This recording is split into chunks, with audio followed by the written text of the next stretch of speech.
Alright, hi folks, and welcome back to another video.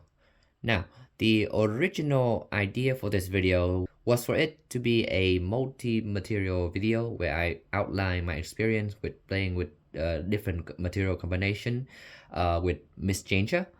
However, in the making of that, Gentech had released his own video on the topic of multi-material, and well, his video is far more well produced than mine ever gonna be. And on top of that, the video actually debunked one of the key point that I was about to make in my own video, and that is ABS cannot be print along with PETG and PLA because of the chamber temperature will cause heat creep on those two material. And well, as he's shown in his video, that is absolutely not true. And even though I am correct in saying that a hot chamber can absolutely cause heat creep on to PDLA and PETG, what I had overlooked is that, well, you can actually print ABS in open air. Whether that is something we should be doing or not is something I want to pass right back to Chantech for further finding. In that is his ABS result done in open air, i.e. if the sample is printed in open air, and will it improve if he had put it into a heated chamber, and if it actually improved with a heated chamber, is there a point of diminishing return for chamber heating? I mean, is there like a number that we should aim for, or are we gonna just trying to crank it as high as possible? Honestly, I got no equipment to actually test any of that out, so I would be very interested if either Jantech or any other YouTuber who do have tested equipment can, test it out and see what would you get. Nevertheless, through Jantech video, the one takeaway that I have for MissChanger is that it's gonna definitely be benefited with some chamber temperature management.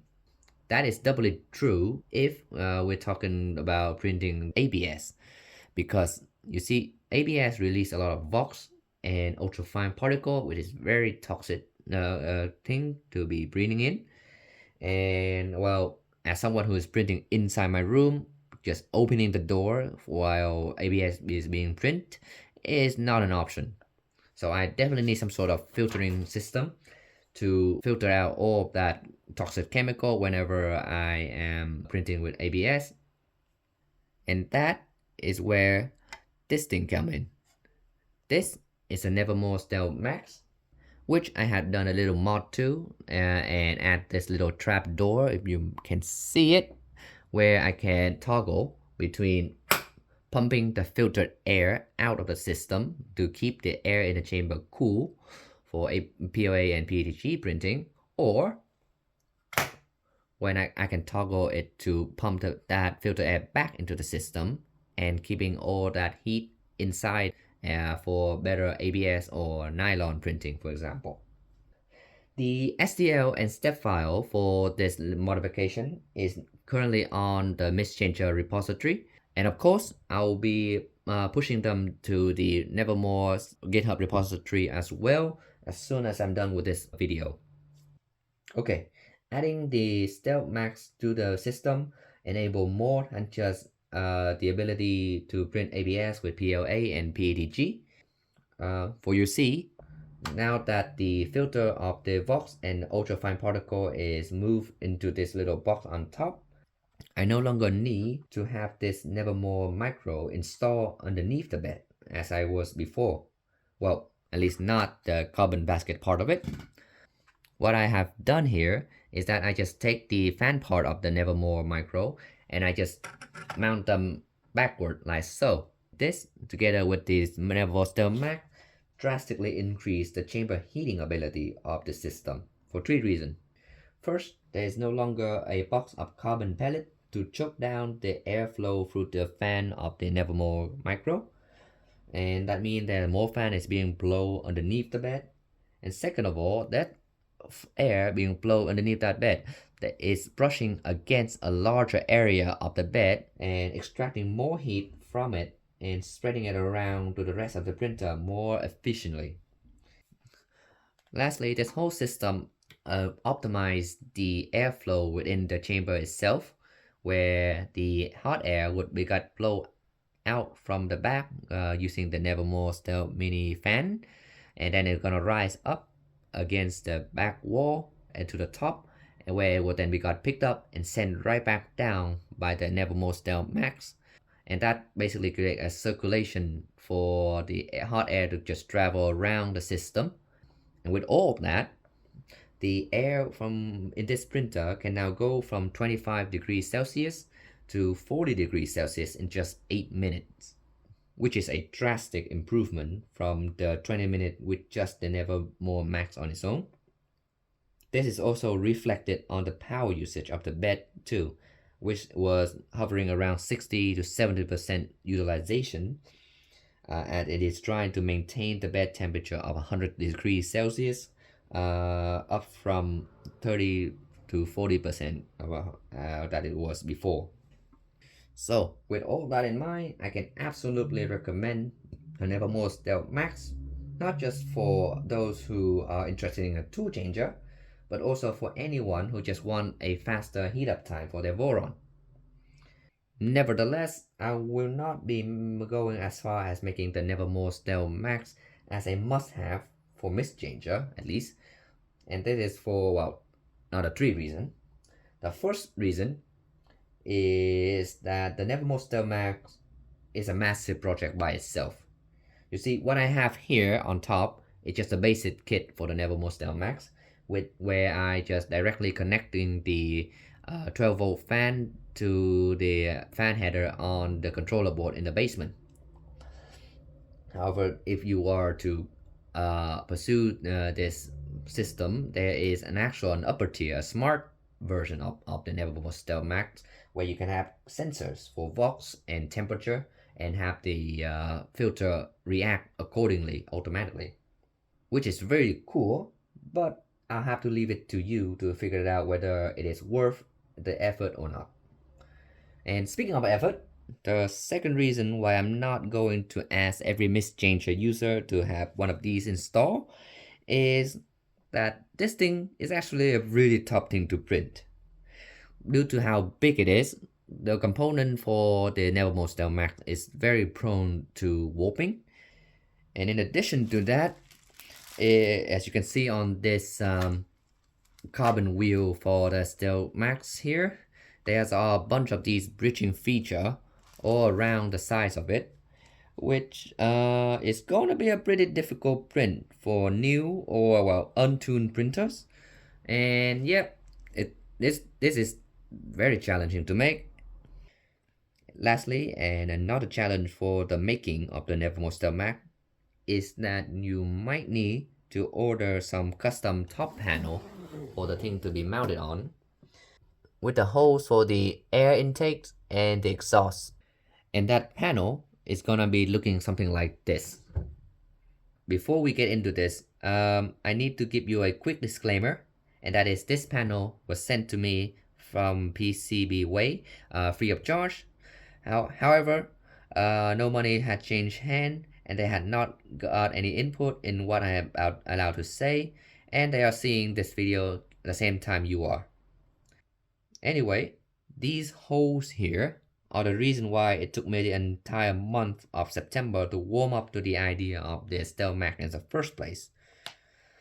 For you see, the cheapest option to get these holes done is to just mark them out onto your original panel and, well, take it to the backyard with some scrap wood as bagging and with a drill and just YOLO it.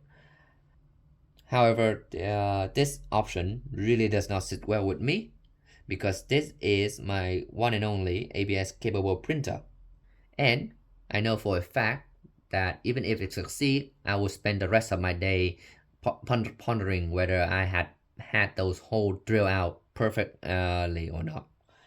So that is the biggest reason why I'm not comfortable with going out there and fully endorse the Nevermore StealthMax.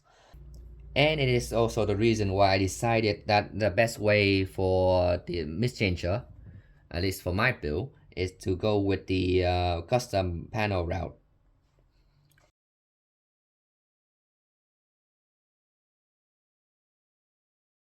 Now I have to figure out a source where I can point people to have their panel made. And the thing is, here in the UK, we have a very good postal service. Well, at least if you are the customer.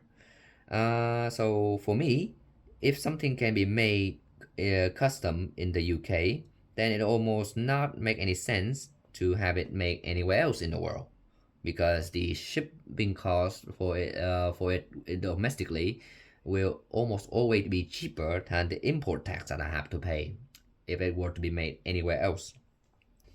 And to that point, I had in fact ordered this panel that the StealthMax is being sitting on from a local custom manufacturer called Voron for a very relatively low price, in fact.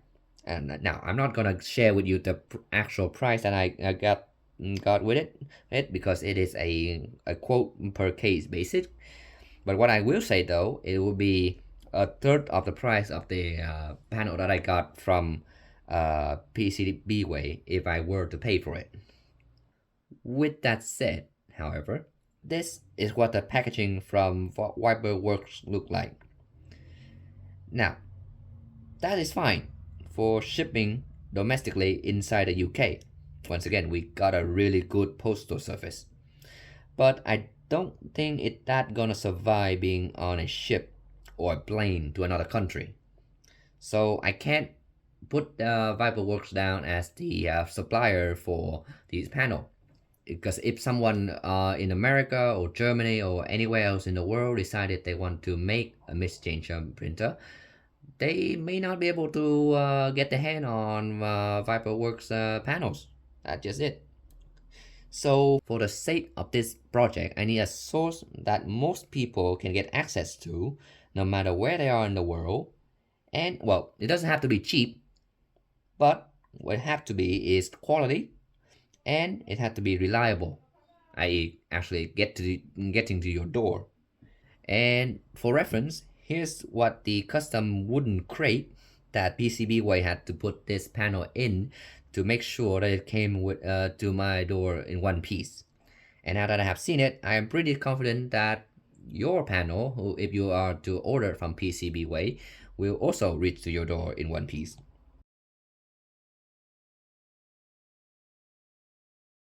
Anyway, that is it for this video, folks. I will be making another video soon, just to conclude my findings on the alpha of V1.1, which is what you are seeing right now.